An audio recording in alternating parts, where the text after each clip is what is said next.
जिससे कि त्यो नाम में हृदय ते निकले। अगर देना चाहते हो तो दुनिया का सबसे बड़ा दुख दे करके जाओ। क्यों? दुख में सुमिरन सब करें, सुख में करे न कोई। कन्हैया देना चाहते हो तो दुख दे करके जाओ। एक बात बताऊं,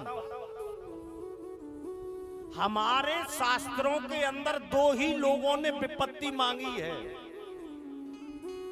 और सब तो संपत्ति मांग रहे हैं। कुन्नू मैया के द्वार पर जाकर के 5 रुपए की रेवड़ी और 2 अगरबत्ती में महाराज 20 लाख रुपया को फ्लैट आगरा में मांग रहे हैं।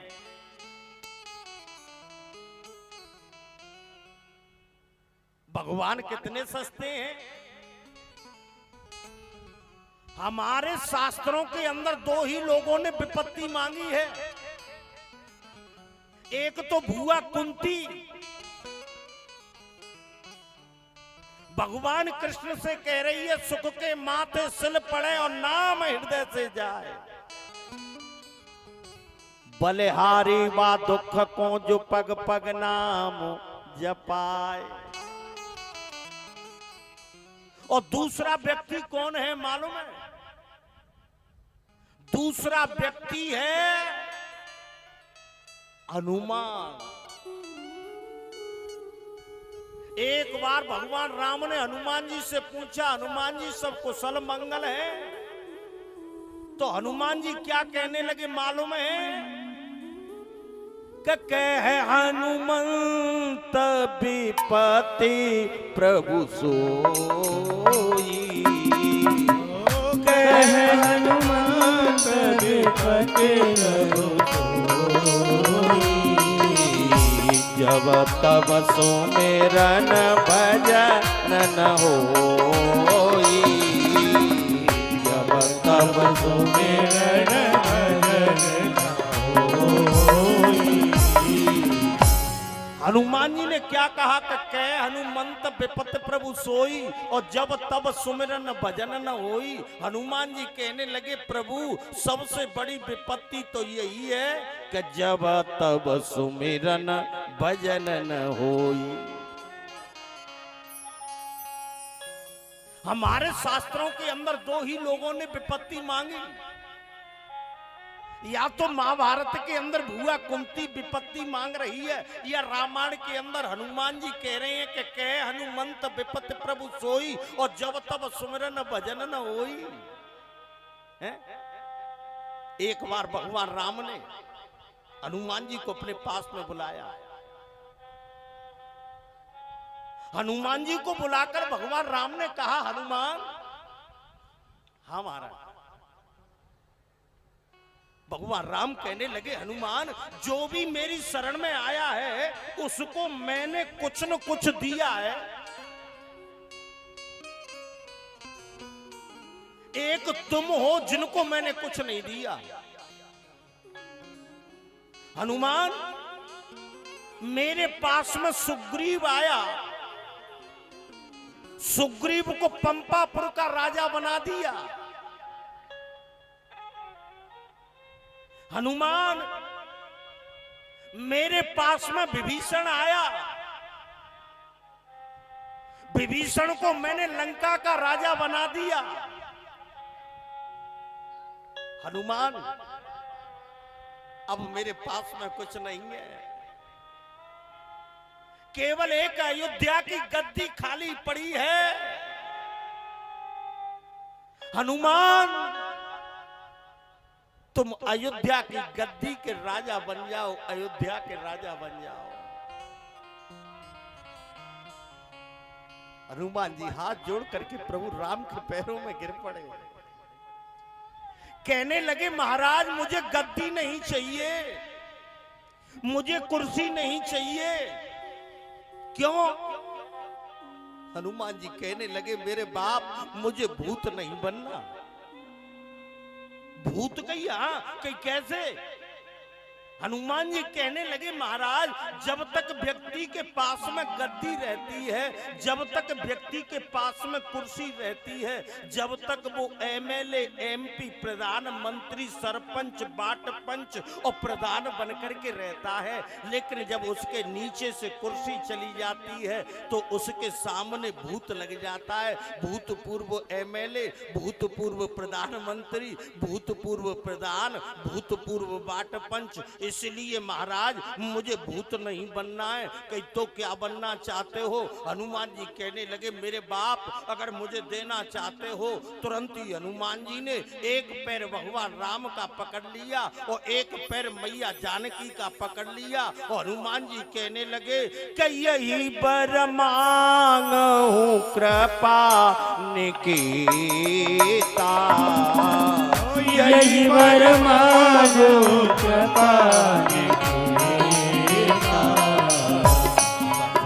सदा सिय अनुज समेता, बस हो सदा सिय अनुज समेता। अब कछुनात न चाहिए मोरे, अब कछुनात न चाहिए मोरे। दीन दयाल अनुग्रह तोरे, दीन दयाल अनुग्रह तोरे। हनुमान जी ने एक पैर भगवान राम का पकड़ लिया, एक पैर मैया जानकी का पकड़ लिया और कहने लगे महाराज मुझे कुछ नहीं चाहिए, अगर देना चाहते हो तो केवल यही कृपा कर दो कि आप दोनों हमेशा मेरे हृदय में बने रहे। और देख लो हमारे शास्त्रों के अंदर दो ही लोगों ने विपत्ति मांगी है। भुआ कुंती कहने लगी कन्हैया मुझे सुख की जरूरत नहीं है, अगर देना चाहते हो तो दुनिया का सबसे बड़ा दुख दे करके जाओ।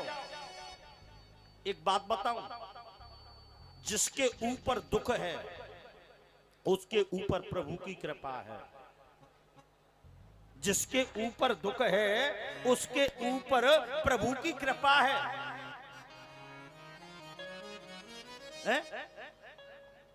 और जिसके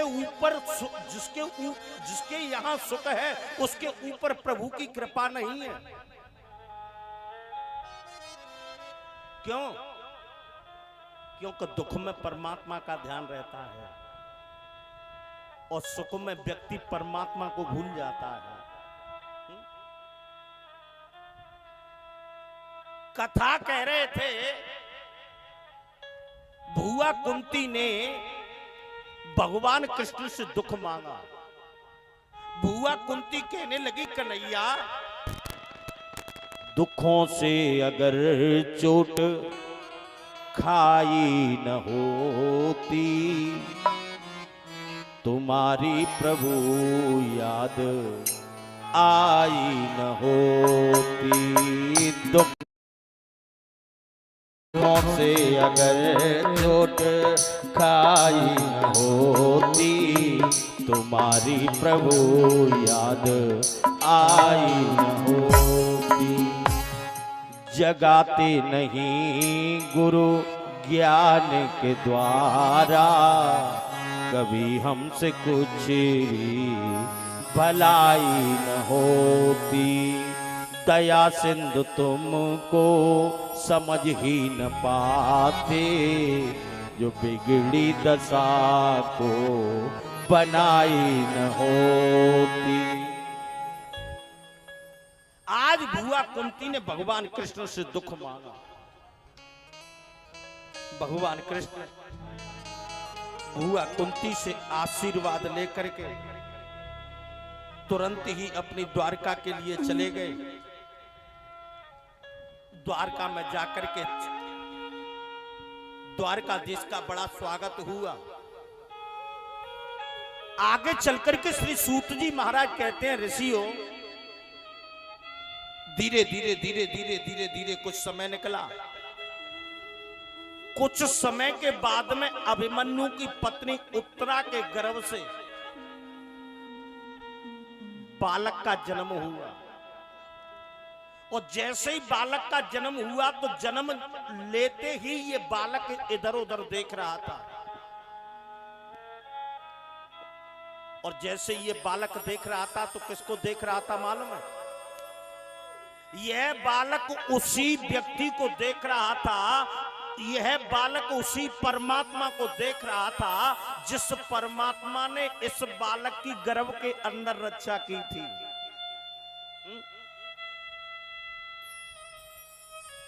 महाराज युधिष्ठिर ने अपने पुरोहित जी को बुलाया। पुरोहित ने आकर के स्वस्ति वाचन किया। स्वस्ति स्वस्ति न इंद्रो वदस्रवाः स्वस्ति न पूका विश्ववेदाः स्वस्ति नस्तारच्छ वरिष्ठनेमिः स्वस्ति नो बृहस्पतिर्ददातु। जैसे ही स्वस्ति वाचन किया उसके बाद धर्मराज युधिष्ठिर ने ब्राह्मणों को दान में स्वर्ण की गऊ, प्रचुर मात्रा में अन्न, पृथ्वी का दान दिया। उसके बाद में ब्राह्मण इस बालक का भविष्य बताने लगे। और जैसे ही भविष्य बताने लगे तो ब्राह्मणों ने इस बालक की कुंडली बनाते हुए कहा, महाराज आपके इस बालक की रक्षा विष्णु भगवान ने की है, इसलिए इस बालक का नाम विष्णु रात होगा। आपका यह बालक इक्ष्वाकु के समान प्रजा का पालन करने वाला होगा। भगवान राम के समान आपका यह बालक सत्यवादी होगा। भरत के समान यज्ञों का कर्ता होगा। समुद्र के समान गंभीर होगा। सिंह के समान पराक्रमी होगा। पृथ्वी के समान क्षमावान होगा। प्रहलाद के समान भगवान का भक्त होगा। लेकिन धर्म के रक्षार्थ इस बालक के राज्य में कली का निग्रह होगा। धर्म के रक्षार्थ आपका ये बालक समीक ऋषि के गले में मरा हुआ सर्प डाल देगा। समीक ऋषि के पुत्र श्रृंगी ऋषि आपके बेटे को श्राप दे देंगे। आपका ये बालक, आपका ये बेटा राज्य को त्याग करके परमात्मा के नाम को सुनने के लिए गंगा जी का आश्रय लेगा। उस समय आपके बेटे को लोग परीक्षित के नाम से जानेंगे। ब्राह्मणों ने कुंडली का फलादेश कर दिया और श्री सुखदेव महाराज से परम ज्ञान प्राप्त करके राजा परीक्षित भगवान के परम धाम को प्राप्त हो जाएंगे। ब्राह्मणों ने आज कुंडली का फल बता दिया। धीरे धीरे धीरे धीरे ये बालक बड़ा होने लगा। धीरे धीरे आप ये बालक परीक्षित बड़ा होने लगा। आगे चल करके इमरावती के साथ में इस बालक का विवाह हुआ। जन्मेजय आदि 4 पुत्रों को राजा परीक्षित ने जन्म दिया। राजा परीक्षित के कितने पुत्र हुए? 4। चारों पुत्रों को जन्म दिया। श्री सूत जी महाराज कहने लगे, ऋषियों एक बार महाप्रयाण का समय आया। पांडव अपने पुत्र परीक्षित को गद्दी पर बिठाल करके महाप्रयाण के लिए गंगा जी के लिए चले गए, हिमालय की तरफ चले गए। राजा परीक्षित ने 3 अश्वमेघ यज्ञ किए। जब 3 अश्वमेघ यज्ञ किए, एक दिन राजा परीक्षित अपने रथ पर बैठ करके जंगल की तरफ घूमने के लिए जा रहे थे। उसी समय कलयुग का आगमन हो गया। और जैसे ही कलयुग का आगमन हुआ तो कलयुग एक काला पुरुष बनकर के गाय को पीट रहा है। गाय बड़ी जोर जोर से रमा रही है। राजा परीक्षित अपने रथ पर बैठ करके जा रहे हैं। पिता वेदव्यास जी भागवत के अंदर लिखते हैं कि यदा परीक्षित कुरजांगले वसत कलिम प्रविष्टम निज चक्रवर्तिते निशम्य वार्ता मनति प्रियाम ततः सरासनम संयोग सोंडिराददे। राजा परीक्षित जब रास्ते में जा रहे थे और जब रास्ते में जा रहे थे तो गाय बड़ी जोर जोर से रमा रही थी। और जब गाय जोर जोर से रमा रही थी राजा परीक्षित के कानों में आवाज पड़ी। राजा परीक्षित ने तुरंत ही अपने रथ को रोक दिया और जैसे ही रथ को रोका देखा कि गाय को एक काला पुरुष डंडा लेकर के पीट रहा है। राजा परीक्षित को क्रोध आ गया। राजा परीक्षित ने अपने धनुष बाण उठा लिए और धनुष बाण उठा करके उस काले पुरुष से राजा परीक्षित कहने लगे, अरे दुष्ट, तू मेरे राज्य में गाय को पीट रहा है, मैं तुझे जीवित नहीं छोड़ूंगा। आज राजा परीक्षित का क्रोध बढ़ गया। राजा परीक्षित काले पुरुष को मारने के लिए तैयार हो गए। तू गाय को पीट रहा है? अरे गाय हमारी मां है। गाय कौन है? हमारी मां। अरे जिस मां ने हमको तुमको जन्म दिया वो मां हमको तुमको 2 वर्ष तक दूध पिलाती है। लेकिन गाय एक ऐसी मां है जो कि हमको तुमको जीवन पर्यंत तक दूध पिलाती है।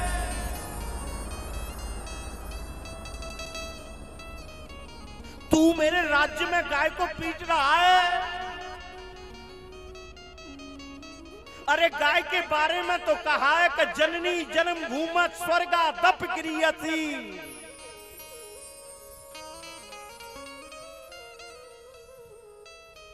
गाय हमारी मां है। और देख लो आज गाय की दुर्दशा हो रही है। लोगों के पास में जब पैसा बढ़ जाता है तो लोग गाय की सेवा नहीं करते। लोगों के पास में जब पैसा बढ़ जाता है तो कोई भी भाई गाय नहीं पालता।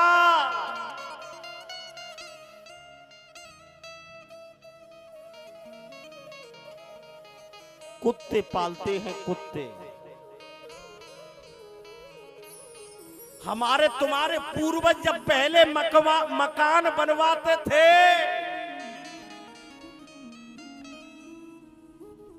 तो मकान के सामने लिखवाते अतिथि देवो भव।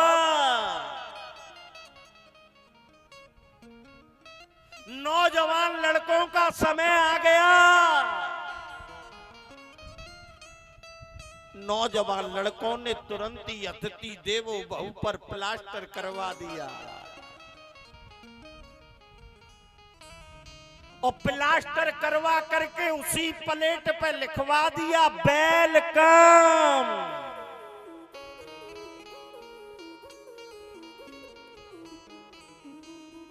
नौजवान लड़कों का फिर समय आ गया।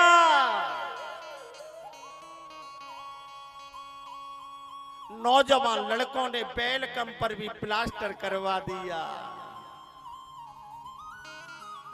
और प्लास्टर करवा करके एक छोटी सी प्लेट पर गेट पर लगा दिया और लिखवा दिया सावधान अंदर कुत्ता है।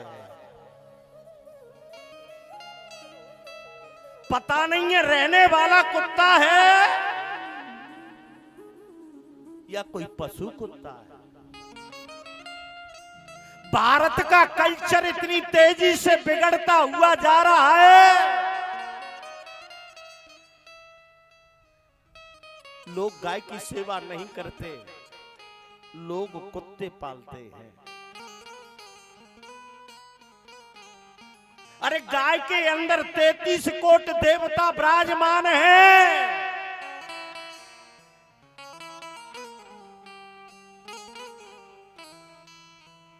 वृंदावन जाने की जरूरत नहीं है, गोवर्धन जाने की जरूरत नहीं है, बद्रीनाथ जाने की जरूरत नहीं है, रामेश्वर जाने की जरूरत नहीं है। अगर ये सभी देवता आपके घर में आ जाएं तो आपका कल्याण हो जाएगा। और ये सभी देवता केवल एक ही मां के अंदर विराजते हैं और वो मां है केवल गाय। अपने घर में केवल एक गाय पाल लो, आपका कल्याण हो जाएगा, आपका उद्धार हो जाएगा, आपकी मुक्ति हो जाएगी।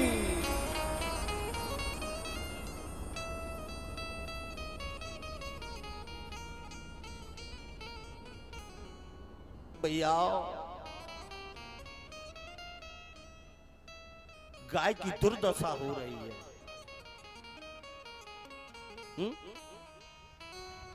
आपको पता है पहले हमारी तुम्हारी मैया जब भोजन बनाती थी तो सबसे पहली रोटी किसके लिए बनाती मालूम है? किसके लिए बनाती थी बताओ? गाय के लिए। और पीछे की रोटी किसके लिए बनाती? कुत्ता के लिए। लेकिन अब समय बदल गया।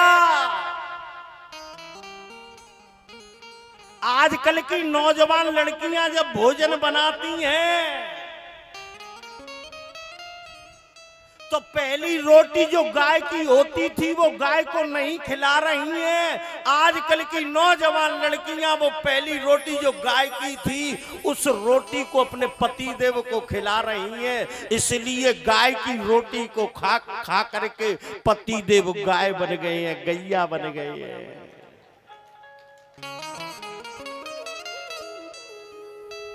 और पीछे की रोटी जो कुत्ते की होती थी उसको खुद खा रही हैं और तभी तो नेक नेक बात पे खोको करे वो चालू हो जाता है।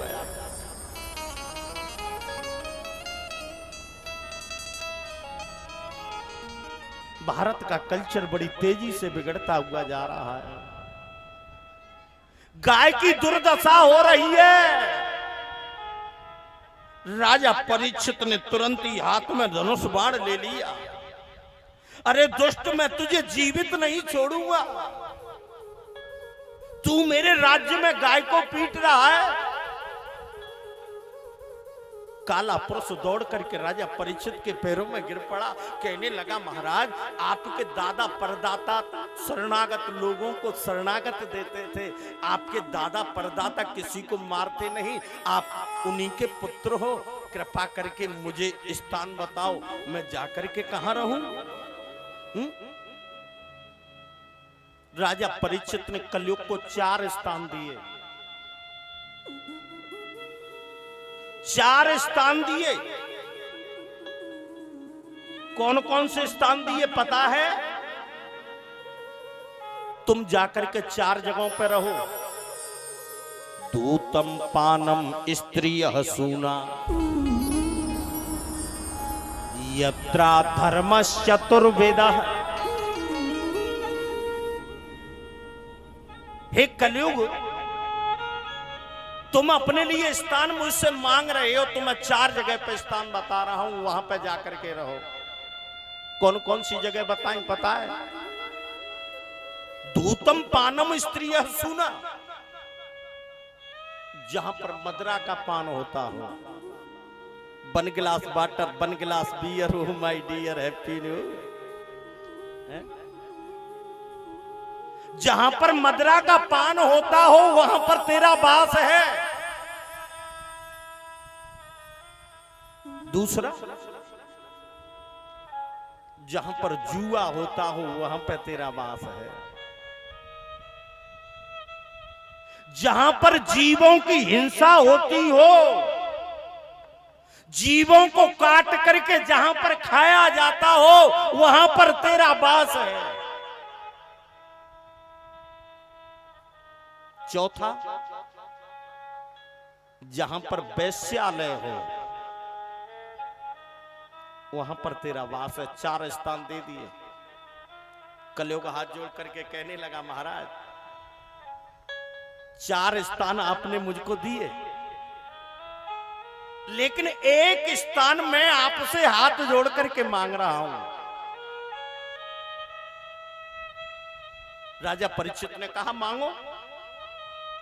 कलयुग कहने लगा, महाराज मुझे सोने के अंदर स्थान और दे दो, सोने के अंदर बास और दे दो। राजा परीक्षित ने तथास्तु कह दिया और तुरंत ही कलयुग अपने स्थान को छोड़ करके राजा परीक्षित के सोने के मुकुट में जाकर के बैठ गए। उसके हल्का सा झंझोड़ दिया। उनका गधा कहीं के लड़का तपाक से बोला, पिताश्री तहजीब से रहा करो, हमें गधा नहीं गधे का बच्चा कहा करो।